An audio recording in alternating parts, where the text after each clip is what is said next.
Snow swallowed the valley in Aomori, 1977. Yet under its heavy silence, something darker stirred. The Sugimura estate loomed at the edge of a forest, its roof bowed under frost, its garden hidden beneath a thick white shroud. Still, the earth beneath that garden was not at rest. It carried secrets that the mountain winds whispered, but no villager dared to speak. Inside the house, the air was stale, thick with the scent of damp tatami and extinguished incense. Masahiro Sugimura, 71, ruled his household with a creed carved from his own will. Only sons would inherit life. Only they carried the chosen line. Daughters, he decreed, returned to the soil. His voice cracked the silence each evening, ritual words rising while shadows clung to the paper walls. Kaito, 19, sat rigid at the low table. His eyes never lifted, but his fists trembled beneath his sleeves. He had seen the fresh mounds in the garden, earth still steaming against the snow. Once he spotted a cloth ribbon half buried in the soil, his younger sister's. The memory carried the bitter taste of iron to his tongue. Villagers knew more than they admitted. The store clerk stiffened when the Sugimura boy entered, muttering prices without eye contact. In the temple, the monk lit candles with shaking hands, his chants uneven when the family name was spoken. Children ran past the gates but never slowed, their parents warning them not to turn their heads toward the estate. At night, the garden seemed alive. The snow shifted oddly as if the earth exhaled. Trees bent with the wind, scratching at the shutters like restless fingers. Masahiro's footsteps echoed down the halls, floorboards groaning beneath his weight. He clutched his prayer beads, whispering blessings not to heaven, but to the ground outside. Keiko Tanaka, a researcher in Tokyo, began receiving letters, unsigned, written in frantic strokes. They spoke of vanished daughters, of rights hidden under winter soil, of a grandfather whose laws reached beyond morality. When she arrived in Aomori, villagers offered half-truths, their words hushed, their eyes darting to the snowbound road leading to the estate. The deeper she pressed, the more resistance she met. A doctor who once studied the family refused to speak, his notes gone, his hands trembling. He only said one thing before turning her away: "The garden is not for the living." Kaito's silence broke on a night when the wind howled and shutters clattered against the walls. He ran. Snow burned his feet with each step, breath tearing his chest, but the mountain seemed to push him onward. Reaching the town, he stumbled into a police station, his clothes torn, his face streaked with frost and fear. He spoke of graves, of sisters who never grew old, of rules written in blood. The officers listened in disbelief until his voice cracked and he whispered what he had seen with his own eyes. The first mound in the garden was not alone. The officer repeated Kaito's words in disbelief, his voice hanging heavy in the dim-lit station. Outside, the storm pressed against the windows, snow piling higher against the glass, as if the mountain itself wanted to shut out what had been spoken. The room reeked of wet wool and stale tobacco. The policemen exchanged glances, their pens hesitating above the paper. One muttered that the boy was fevered, poisoned by superstition, but Kaito's eyes did not waver. They were fixed, wide, reflecting something he had seen but could not unsee. The air in the station felt colder than the storm outside. News spread quietly by morning. At the tea house, women lowered their voices, saying the Sugimura boy had cursed his own name by speaking to the authorities. The grocer muttered that nothing good ever came from digging too deep into a family's soil. Children who overheard were shooed away, told not to carry the words back home. The valley itself seemed to hold its breath. In the days that followed, Inspector Nakamura arrived from the prefectural office. His coat was too thin for the northern winds, but his gaze was sharper than any villager's silence. He listened to Kaito for hours, noting every tremble in the boy's hands, every pause in his voice. When asked what proof he had, Kaido whispered of a ribbon buried in half-melted snow, of footprints too small to be his, and of the scent of incense masking earth that had been freshly turned. The inspector visited the temple. The monk refused to speak, but when Nakamura pressed, his silence was its own confession. His fingers traced the edge of his robe, restless, until he finally admitted that he had seen the patriarch walking alone at midnight, carrying something wrapped in cloth toward the garden. The candles flickered as the monk spoke. His eyes lowered as if he feared the walls themselves might betray him. Keiko Tanaka, who had already been in Aomori gathering fragments of rumor, sought out Nakamura. Together they pieced letters with testimonies, each fragment darker than the last. She carried her notebook pressed tightly to her chest, scribbling between gusts of wind that rattled the shutters of the inn where she stayed. She wrote not only of the boy's escape, but of the villagers' fear, their bodies recoiling as if even words carried a stain. At night, the inspector walked the outskirts of the Sugimura estate. The snow was deep, muffling his steps, yet he swore he heard faint cries carried on the wind, vanishing as quickly as they came. The garden's outline was visible beneath the moonlight, its mounds uneven, unnatural. Something in the air carried a dampness, the smell of earth that refused to sleep. When the first digging began, the spades struck frozen ground. The sound echoed like hollow drums across the valley, and then beneath the weight of ice and earth, the soil gave way to something softer, something that was never meant to return to the surface. What the inspector's men pulled from the ground that night silenced even the storm. The garden yielded its secrets slowly, the frozen soil splitting apart under the force of shovels. A lantern flickered against the snow, throwing unsteady light on what emerged. Wrapped in fragments of rotting cloth were the remains of children, so many that the policemen faltered, their hands trembling as they pulled one bundle after another from the earth. The night smelled of damp soil and decay, sharp and undeniable. One officer turned away and vomited into the snow, his breath clouding in the frigid air. Another crossed himself instinctively, though Shinto shrines, not crosses, lined the valley. The garden had become a crypt, each mound concealing not a single grave but layers upon layers of silence. Inspector Nakamura steadied himself, his gloved hands gripping the edge of a lantern. His face was as pale as the moonlight that draped over the estate. He ordered the bodies counted, yet his voice faltered, breaking against the enormity of what lay before him. The tally rose higher than anyone expected, the rhythm of the numbers echoing like a funeral drumbeat. Keiko Tanaka arrived at dawn. She pressed her scarf against her mouth as she watched men kneel in the snow, lifting bones too small to belong anywhere but in a cradle. The wind whipped her notebook's pages, but she continued to write, her pen cutting into the paper with frantic force. She understood that these were not just burials. They were executions carried out under the guise of purity. Villagers gathered at the edge of the police cordon, their breath misting in the morning cold. Some whispered prayers, others looked away, ashamed of their silence. An elderly woman muttered that the Sugimura house had long poisoned the land, that the patriarch's words held power over men too afraid to resist. Gossip spread like fire, consuming the marketplace by midday. The phrase "Garden of Daughters" passed from mouth to mouth, bitter and fearful. Inside the estate, floorboards groaned as officers searched room by room.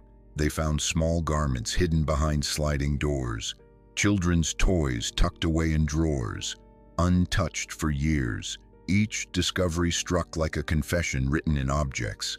The silence of the house was heavier than the voices outside, as though the walls themselves had absorbed every cry ever stifled within. That evening, Nakamura called Tokyo. His message was terse. The case was no longer local. Aomori's quiet valleys had birthed a crime that would stain the whole nation.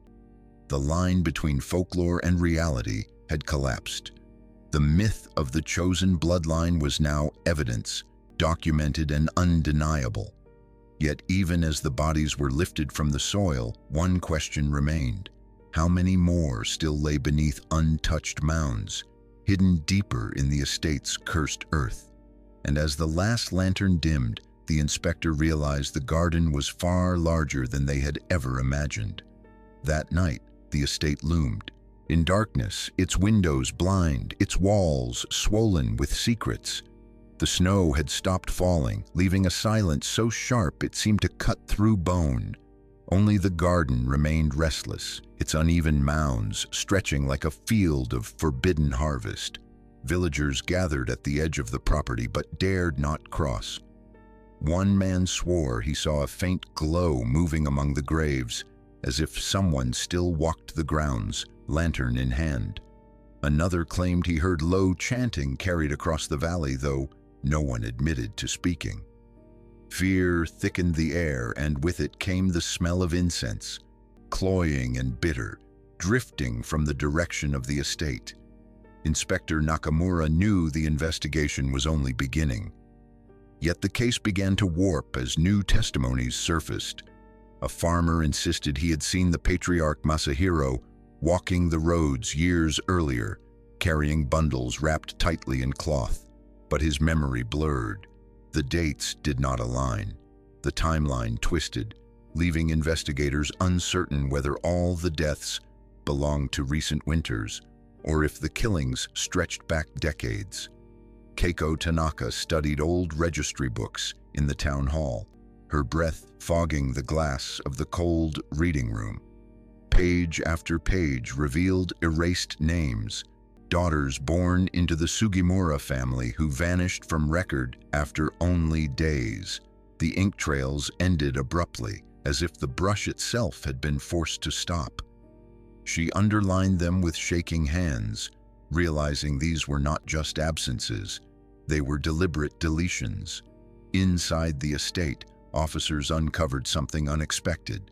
Hidden beneath tatami mats lay journals in Masahiro's hand, filled with meticulous notes.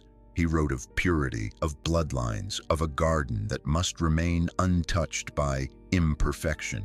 Yet the writing shifted in tone, growing erratic, lines scrawled across margins. One entry chilled the inspector. "The garden breathes with me. Their silence strengthens my voice." As rumors spread, the community split. Some believed Masahiro was nothing but a mad old man, his crimes the twisted product of delusion. Others whispered that he had tapped into something darker, that his bloodline rituals gave him power over the valley itself. At the market, gossip sparked arguments. One woman shouted that her own daughter had vanished near the Sugimura property, while another hissed that no proof tied the family to her loss. The investigation slowed under these contradictions. Each testimony opened new shadows. Each document contradicted the last. Even Nakamura, stern and disciplined, admitted in private that the truth felt slippery, as though the case itself was pulling them into its confusion. But when one of the officers returned from the estate's garden, with a torn piece of fabric in his hand, the debate ended. It was embroidered with a child's name, still visible despite the soil. The name matched one of the erased entries from the registry books. The embroidered cloth, pulled from the frozen soil, became more than evidence. It was a voice returning from silence. The name belonged to a girl who should have been 12 years old, yet no villager remembered her beyond infancy. The weight of the small, dirt-stained fabric cut deeper than the discovery of bones. It proved deliberate erasure. Inside the police station, the artifact lay sealed in a clear case. Officers circled it as if it carried a curse. The inspector pressed his hand against the glass and whispered the name aloud. The syllables trembled in the air, fragile yet defiant. Keiko Tanaka, notebook balanced on her knees, wrote it again and again until her pen nearly tore the page. She understood the significance. The Sugimura garden was not random. It was a ledger carved into soil. The community recoiled. The grocer refused to handle money touched by the Sugimura boy, while elderly men muttered that the valley would never rid itself of the family's shadow. In the temple, villagers gathered, their incense smoke thick and suffocating. They prayed not for the dead but for the living, as though speaking the names of the buried risked drawing them back. Keiko spent long nights with the inspector, cross-referencing household ledgers with school registers. Each missing entry deepened the wound. She discovered patterns.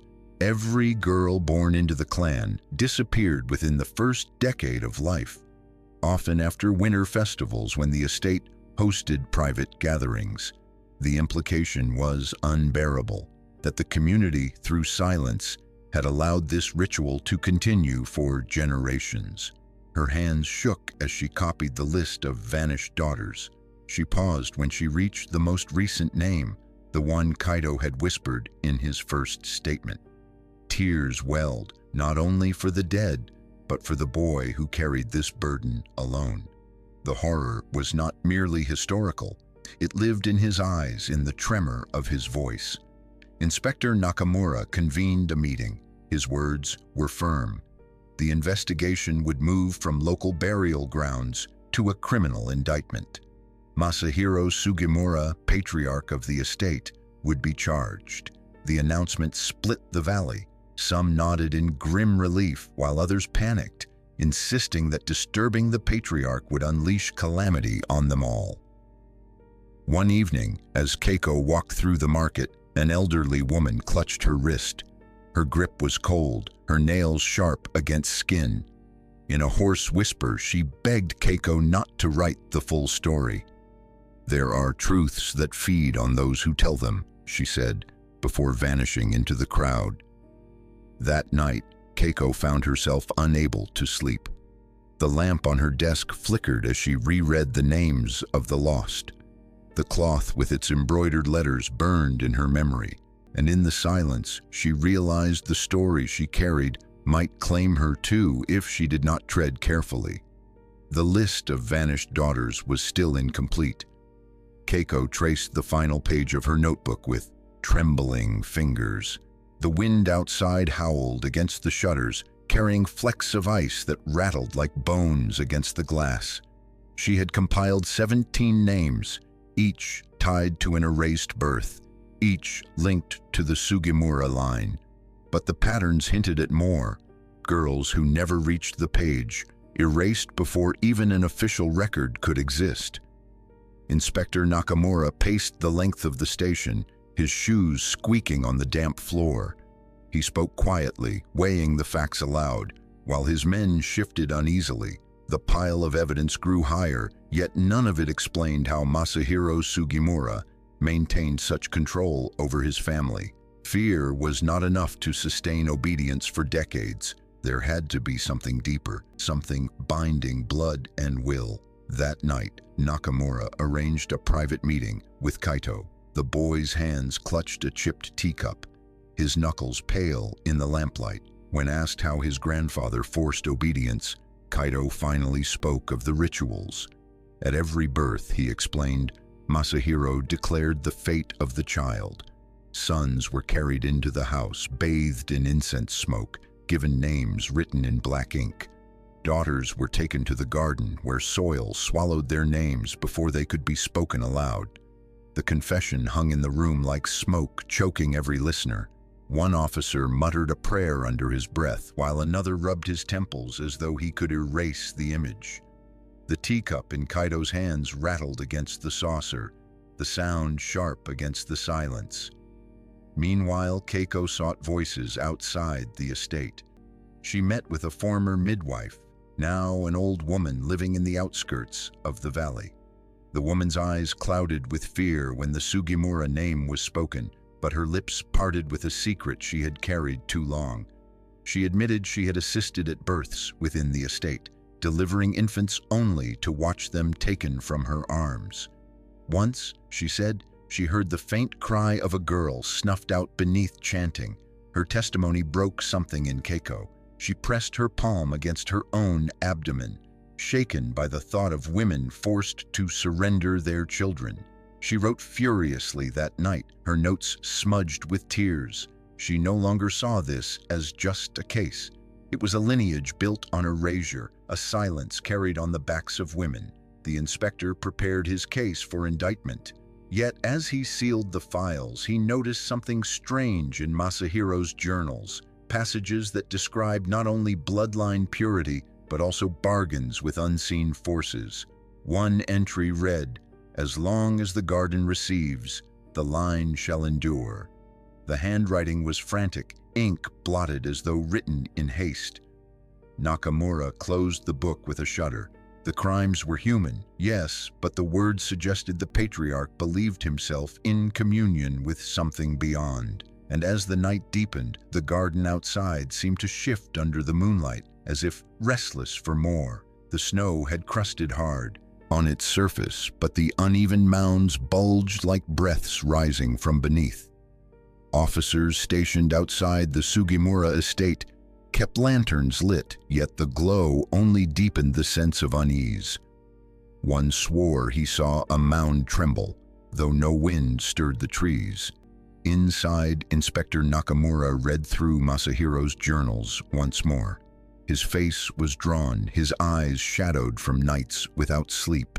He had seen men commit crimes from greed, lust, or desperation. But this was devotion to an idea so corrosive it consumed generations. Still, what unsettled him most was the handwriting. Sections too erratic, as if written by more than one hand. He circled words that repeated garden, chosen, breath. Keiko Tanaka, seated nearby, copied passages into her notes. Her hands shook, not from cold, but from the realization that these writings were not private ramblings. They were instructions, doctrine intended to outlive their author. The very act of writing them meant Masahiro had hoped the garden would endure even after his death. That morning, villagers gathered near the police cordon. A group of older men argued with the officers, demanding the estate be left untouched. Their breath steamed in the cold, their voices rising above the winter air. One villager spat into the snow, saying those who disturbed the patriarch would invite disaster upon every household. The division within the community deepened. Silence had preserved the crimes, and now fear fought to protect them still. In the estate's storehouse, another discovery shifted the case. Beneath sacks of rice, officers unearthed jars sealed with wax. Inside were folded scraps of cloth, each marked with faint strokes of ink. Names, dozens of them, some smudged but still legible. They matched the missing daughters from Keiko's ledger. The jars had preserved them, as if keeping the erasures intact while the children themselves were buried. Nakamura's hands trembled as he held one jar to the light. It was not just evidence, it was ritual, proof that the deaths were not accidents, not even concealed murders, but a system meticulously documented and sanctified within the family. The inspector pressed the lid shut and whispered that this was no madness alone. It was belief hardened into law. That night, Keiko dreamed of the garden. She saw the mounds shifting, heard faint cries beneath the snow. When she awoke, sweat dampened her collar despite the cold. She wrote in her notebook, "This is not only a crime of the living. The dead remain." The following evening, Masahiro Sugimura was brought into custody. His hands were steady, his gaze unblinking. When asked if he understood the charges, he smiled faintly and answered, "The garden will never empty." And in that moment, even the officers who chained him felt the weight of his words.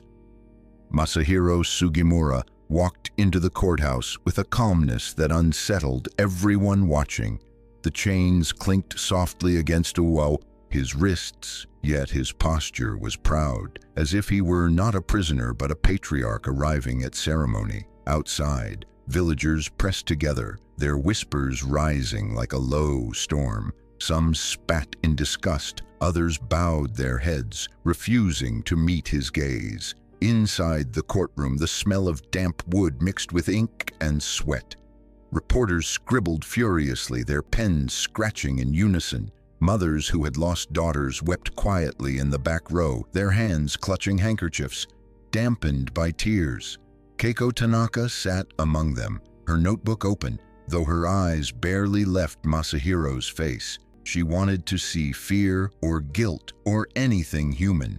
Instead, she saw only certainty. The prosecution laid out the evidence. The mass graves, the jars of names, the journals filled with doctrine. Photographs projected on the wall drew gasps. Tiny garments, broken toys, ribbons stained by soil. Each image weighed on the room like a curse made visible. Yet Masahiro did not flinch. He leaned forward, listening as if the words confirmed his legacy rather than condemned it. Villagers who had once kept silent were summoned to testify. One man, his shoulders stooped, admitted that he had seen daughters disappear but said nothing for fear of retribution. Another woman described hearing cries from the estate at night, her voice breaking as she confessed she prayed they would stop, not daring to intervene. Their testimonies spread guilt beyond the Sugimura walls, staining the entire community. When it was Kaido's turn, the room held its breath. He stood rigid, his hands trembling as he gripped the railing. His voice cracked as he described the moment he saw his sister carried into the garden, never to return. The silence that followed was heavier than any verdict. Masahiro's eyes, fixed on his grandson, betrayed no shame, only recognition. Keiko noted every detail. She watched jurors recoil at the mention of rituals, saw them grip their chairs tighter as the list of vanished daughters grew longer. Yet behind their revulsion, she recognized hesitation. The patriarch was old, frail in body, if not in spirit. Some jurors glanced at him as though he were a relic of a bygone era rather than a criminal. The defense exploited this doubt, portraying Masahiro as a senile man haunted by delusions. They argued the graves belonged to epidemics past, the journals mere ravings. Their words twisted the truth, muddying water already thick with fear. When the judge adjourned for deliberation, the courthouse buzzed with unease. Keiko felt her stomach turn as she realized what might come. And when the verdict was read, it did not match the weight of the crimes unearthed in the garden. The court sentenced Masahiro Sugimura to life imprisonment, not death. For many in the room, it was too merciful. Mothers wept in outrage, their cries echoing through the wooden chamber. Some jurors bowed their heads, unable to meet the eyes of the families who had lost so much. The patriarch himself sat motionless, lips curved faintly upward, as if the sentence had proven his prophecy rather than punished his deeds. Outside, the winter sun burned weakly against the snow, casting long shadows over the crowd gathered at the courthouse steps. Some shouted that justice had failed. Others whispered that the state had no right to judge a man who served the will of his ancestors. The division in the valley grew sharper, a wound deepened rather than healed. Inspector Nakamura emerged to address the press. His voice was clipped, carrying the weight of disappointment he could not fully mask. He spoke of evidence, of undeniable graves, of testimonies that carved truth into stone. Yet when asked why the sentence had been softened, he admitted the courts feared igniting wider panic. The idea that families could bury daughters for generations unsettled more than one community in Japan's remote regions. If fully exposed, it could unravel faith in traditions long considered untouchable. Keiko Tanaka wrote in her journal that night, her candlelight flickering against the page. She noted the irony. The dead had been silenced twice, once by burial, once by the law. She pressed her pen so hard the nib snapped, ink blotting the paper like spilled blood. In her mind, the verdict was not closure but betrayal. Kaido, watching from the back of the courtroom, felt the air leave his chest. His voice had carried the truth, yet his grandfather's shadow still ruled. He walked out into the snow, each step heavy, each breath clouding the air. People turned their faces away as he passed, as though the blood in his veins marked him guilty by inheritance. In the weeks that followed, rumors spread across Aomori. Some said Masahiro continued to preach inside his cell, turning fellow inmates into disciples of his doctrine. Others whispered that the family estate, now sealed, still carried sound at night, low chanting, faint cries, the rustle of soil shifting without wind. The police dismissed these tales, but villagers avoided the valley road after dark. Keiko returned to Tokyo with boxes of notes and fragments of evidence. She submitted reports to universities, but responses came back muted. The subject was too sensitive, officials said. Better left buried.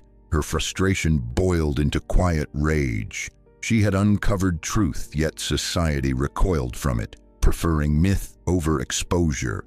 The Sugimura estate remained untouched, guarded by silence. Snow piled against its gates, burying the path. And still, beneath the drifts, the garden waited, holding more secrets than the law had dared to name. Winter turned to spring, but the Sugimura estate remained locked, its gates bowed with rust, its shutters sealed. Weeds pressed through cracks in the stone paths, creeping slowly toward the mounds. The snow melted, but in its place came a dampness that carried the smell of earth, too often disturbed. Villagers avoided the valley road, yet their silence lingered like a curse. Mothers still warned children not to wander near the old house, their words trembling with fear, unspoken. In markets, the Sugimura name was muttered only in riddles, while elders glanced toward the mountains as if expecting the soil itself to answer. Time had passed, but the shadow had not lifted. Keiko Tanaka revisited the site 1 year later. Her shoes sank into wet ground as she approached the locked gate. She carried no camera, no notebooks, only a quiet need to stand where the story began. The garden stretched before her, uneven mounds softened by moss. She felt the air grow heavy, the same pressure she had noted in her journals, a silence thick enough to choke. She whispered the names of the lost, one by one, until her voice broke. In prison, Masahiro Sugimura aged slowly, yet his legend endured. Fellow inmates claimed he spoke each night to unseen listeners. His words murmured like prayers. Guards admitted they sometimes heard a rhythm in his voice, steady as a chant, rising even as his body weakened. When he finally died, no family claimed him. His remains were cremated in silence, the ashes scattered with no marker. Still, villagers said the garden exhaled that night, as though acknowledging the end of its keeper. Kaito never returned to the estate. He lived in another prefecture, his name changed, yet the weight never left him. In rare interviews, he spoke little, only saying that silence was as much an accomplice as the patriarch's hands. His eyes carried the same distance as the valley in winter, cold, unyielding, haunted. The case faded from headlines, filed into archives under clinical labels. Yet in Aomori, the soil remembered. Heavy rains unearthed fragments each year, a button, a scrap of cloth, a shard of bone too small to mistake. Each discovery reignited whispers, though officials dismissed them as remnants already documented. The villagers knew better. They spoke of the garden not as history, but as something alive, something waiting. By the second spring after the trial, the estate roof collapsed inward, beams splitting under rot. From the road, travelers saw only a husk of a house surrounded by wild growth. But those who lingered swore they heard faint cries beneath the wind, carried up from the garden. The Sugimura estate stands abandoned, yet the earth within its walls remains unsettled. The mounds rise and fall with the seasons, and even now no one dares to break the soil again. The garden endures, a monument not to life, but to silence.